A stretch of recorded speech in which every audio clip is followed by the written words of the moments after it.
Bonsoir, aujourd'hui je vous présente la merveilleuse recette du fondant au chocolat au cœur coulant qu'on peut aussi appeler le gâteau au chocolat ou moelleux au chocolat. Alors, je vous dis, abonnez-vous au comptoir de Thomas Masina. Chaque jour, des nouvelles vidéos sur le monde des épices, sur le monde de la vanille et des expéditions Ranger à travers le Brésil. Mais ça sera après le Covid. Et je vous annonce que les 2 premiers épisodes arrivent en septembre. Alors, quelle est la différence entre une mousse au chocolat et un gâteau au chocolat ou un fondant coulant au chocolat? C'est uniquement ça, la farine. En effet, c'est avec la farine que votre gâteau au chocolat, coulant au chocolat, va devenir un gâteau et pas une mousse. Alors, qu'est-ce qu'il vous faut pour cette recette? C'est très simple. Quand vous faites un fondant au chocolat, au cœur coulant, il faut garder ses proportions. 1, 1, 1. Alors, on est parti. Il vous faut 160 g de chocolat. Ici, j'ai mis 2 chocolats. Une fève de cacao qui vient de Bahia, avec des notes très fruitées, et une fève de cacao avec des notes plus sauvages qui vient d'Amazonie. En effet, le sol d'Amazonie donne des notes un peu acidulées. Il vous faut ensuite du beurre, toujours 160 g, du sucre, 160 g. Ici, j'ai mélangé 2 sucres, un sucre Demetera et un sucre normal, cristal, et au Brésil, c'est du sucre de canne. Je vais vous mettre en bas l'ensemble des ingrédients et les différents sucres que vous pouvez utiliser. Ensuite, je vais mettre 3 œufs et 50 g de farine. Alors, je vais rajouter un peu de fève tonka car j'adore ces petites notes d'amande. Et au comptoir de Thomas Masina, vous allez acheter des fèves tonka qui viennent directement du producteur ou de coopératives au Brésil. Et ça, regardez cette vidéo où j'ai été chercher pour la première fois des fèves tonka. Alors, qu'est-ce qu'on va faire? On va mettre le beurre avec le chocolat et on va tout mettre au bain-marie. Alors, pourquoi faire fondre votre chocolat au bain-marie et pas au micro-ondes? Le micro-ondes, je ne l'aime pas. Pourquoi? Car ça cuit.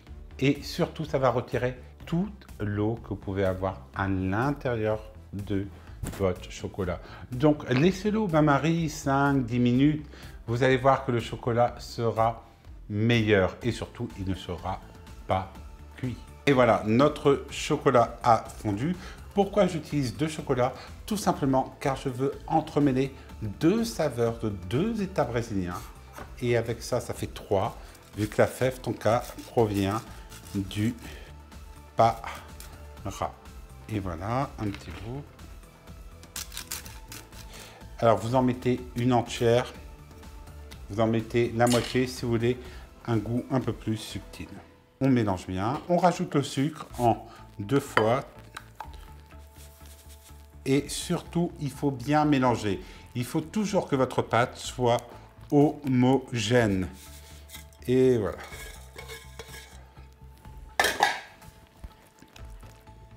Maintenant, on rajoute la farine.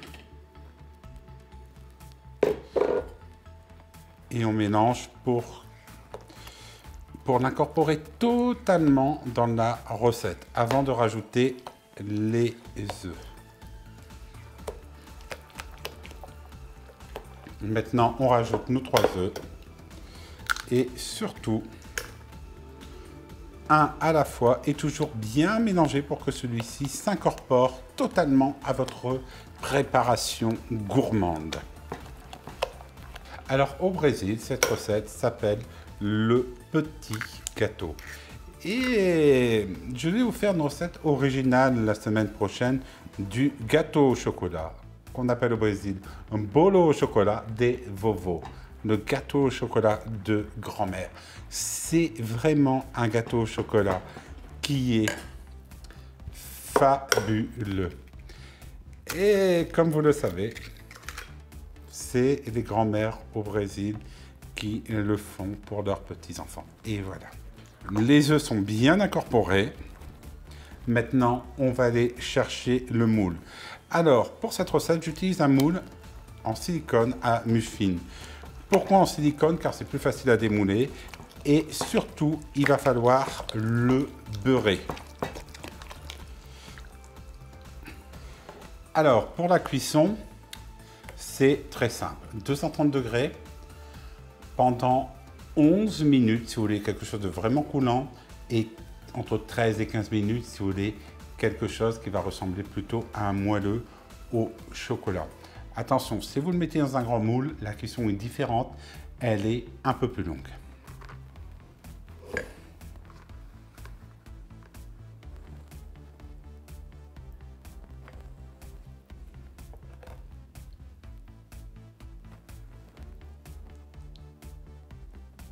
Hop. Et voilà, maintenant j'enfourne tout pendant 11 minutes et on démoule ça ensemble.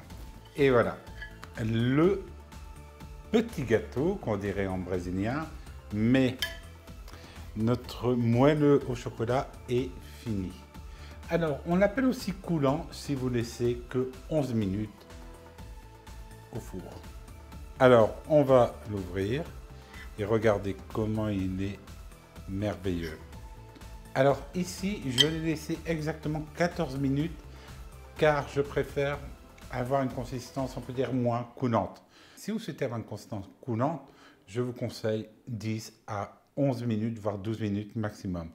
Ici, c'était le premier test que je faisais avec le chocolat qui venait de Bahia. Et pour le goûter, je souhaitais avoir une consistance plus ferme. Incroyable. C'est la première fois que je goûte un chocolat aussi merveilleux. Et la semaine prochaine, je vous fais une vidéo car ce chocolat va concourir comme meilleur chocolat au monde. Allez, à bientôt.